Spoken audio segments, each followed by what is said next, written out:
Welcome to the Mindset Mile podcast, the show that'll leave you empowered to take action towards becoming the turned up version of your already awesome self. I'm your host, Aisha Zaza, and I'm so glad you're here. Let's go.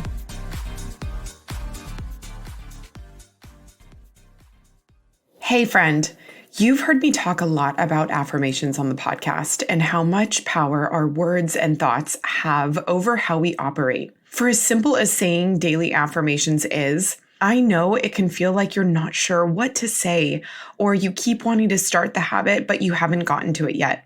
Which is why I'm so grateful this episode is sponsored by SelfPause, a positive affirmation and visualization app that has thousands of inspiring, professionally recorded affirmations. I love having an app that takes the guesswork out of what to say, and all of the affirmations are always what I need to hear. There are lots of great categories to choose from to fit your personal goals and aspirations, like self-love, confidence, body appreciation, financial growth, stress, basically everything we talk about on this show and more. I've made it a habit to start my morning listening to a recording, and it's helped my mindset so much. Regularly practicing mindfulness is essential for personal growth. So whether you're a manifestation beginner or expert, SelfPause app is for you. Download the app by going to SelfPause, that's selfpause.com/mindset mile. That's selfpause.com/mindset mile to start using guided positive affirmations straight from your phone. Hey guys, thank you for coming back to another episode of the Mindset Mile podcast. How are you? I'm doing well. Thank you for asking. It's been a busy few weeks over here with some big family milestones. It was both my husband and my mom's birthday earlier this month, and my mom turned 75, so we had her down in Santa Barbara and spoiled her with all kinds of fun stuff. And then my younger sister got engaged, and we had a big engagement party, so we were up in Northern California for that the other weekend. So lots of family and special moments that I'm so grateful for. Today, I want to talk to you about something so subtle but so huge.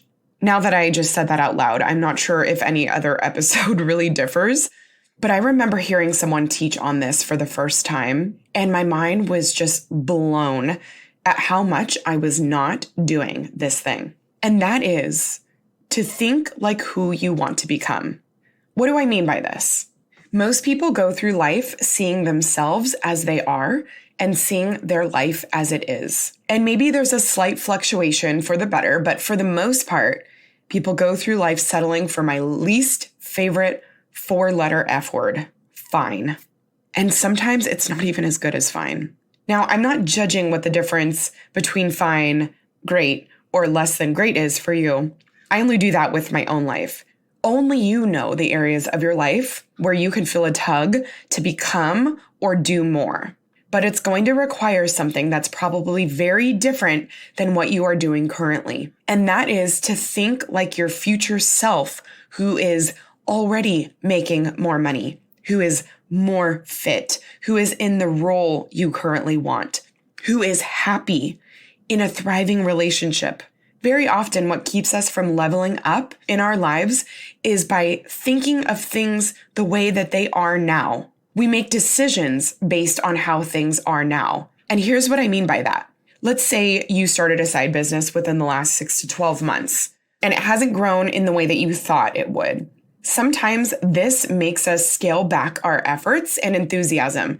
And so we make decisions about what we should do for that business accordingly. So maybe you get tempted with an invite to go do a day of wine tasting or meet your friends for a camping trip, and you think, this can wait. I'm not going to miss out on much work anyways. Or you might even get into a more negative mind frame like, well, what's the point of even putting in this effort when I'm barely generating revenue that feels worth it?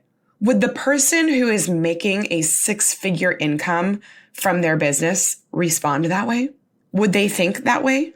No, because they know that you win in the dark. Your big wins come from small, consistent efforts. And if you want to change your life, you've got to get up every day and expect great things to happen. And when I say great, I'm not saying that every day is going to feel or be a slam dunk. home run or some monumental day. But what I mean by that is expect that you will come in contact with the right people, the right connectors for who you need to meet to make moves. Expect that you will do the right things to move the needle forward. Sometimes things don't work out, but if all you do is go through life expecting the worst, then that is very likely going to be what happens. If you want big things to happen in your life, it's going to require you to think big, which is very contrary to how the world around us tells us to be. There are companies and entities that thrive on you being dependent and to need their product and to believe that the best option is to use what they are offering. So when you find yourself thinking about solutions that might fix your problems in the short term, I want you to think about what the person who is thriving and making lots of money and feels their absolute best, what would they do? This might feel fake to you at first because you're going to be thinking overly confident thoughts or things that you don't even feel that are really possible because it's too far from where you're actually at right now. But you want to know something? Your brain believes what you tell it. Your brain believes what you tell it. So why are you going to sell yourself short by thinking of your current self and state as they are?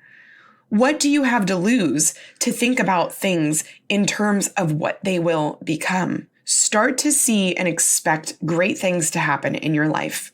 Be very, very careful when you start to talk negatively to yourself.